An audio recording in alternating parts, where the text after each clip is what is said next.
Breaking news, players from the NBA have decided to resume the playoffs. A source has told Adrian Wojnarowski, but there will be no games tonight.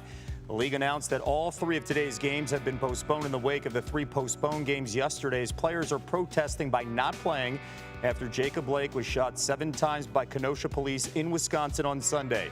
The NBA hopes to schedule games for tomorrow or Saturday. LeBron James tweeting this out earlier today. Change doesn't happen with just talk. It happens with action and needs to happen now. For my I Promise school kids in communities across the country, it's on us to make a difference. Together, that's why your vote is more than a vote. Hashtag Black Lives Matter.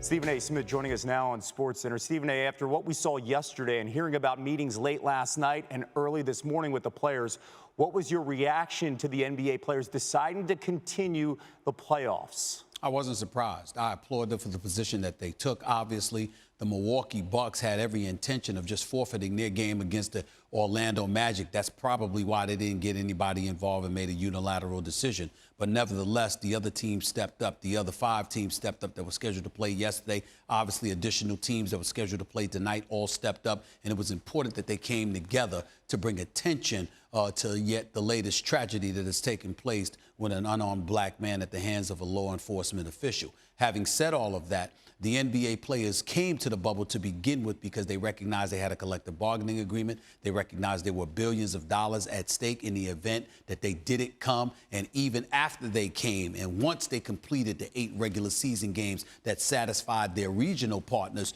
there was still a television contract to honor here. If you look at the NBA Finals, for example, if there were no NBA Finals, you're talking about close to $1 billion that could be lost on top of at least $1 billion that has already been lost. A new collective bargaining agreement would have been reopened. As a result, forthcoming negotiations would be in vogue, and it would call for the players to lose additional funds as well. Not to say that's not going to happen anyway, but certainly it would have been more severe had they elected not to continue to play this postseason. They recognize that. They're not dummies. They are businessmen, not just athletes, and they recognize that they needed to do exactly what they elected to do, which was come back and finish these playoffs, which have been riveting, by the way. Stephen A., what are you hearing about how unified the players are right now?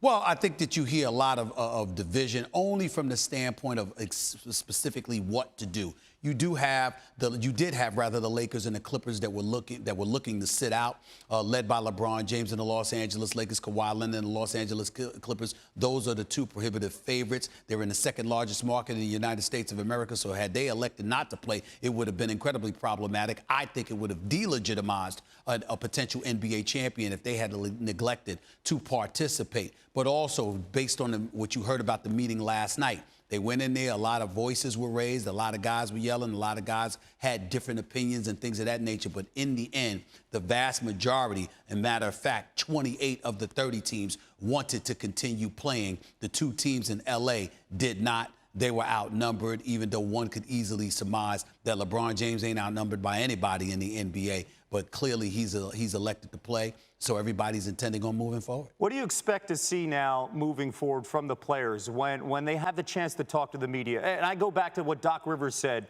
2 nights ago, the powerful statements, and what he said had such a big impact.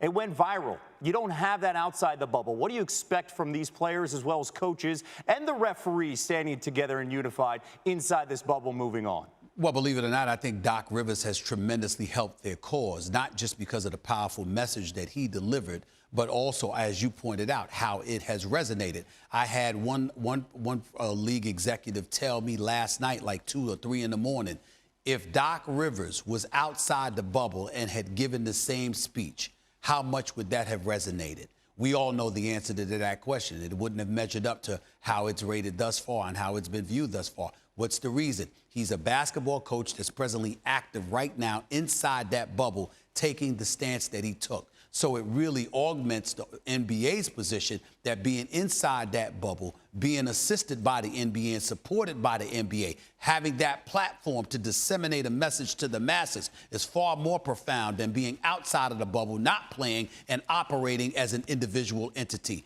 It's not going to resonate as powerfully as it did inside the bubble. So players see that. They recognize they're even more popular, at least some of them, that is, than Doc Rivers. So if Doc Rivers could resonate in such a profound fashion, what could they end up doing? I think you're going to see guys imagining those possibilities. I think you're going to see those possibilities explored, and you're going to see a lot of messages being disseminated to the masses from the bubble in the days and weeks to come. I don't think there's any question about that. Aside from LeBron, no platform is bigger than the bubble right now at this moment. Stephen A. Smith, appreciate your words. No doubt. Thank you.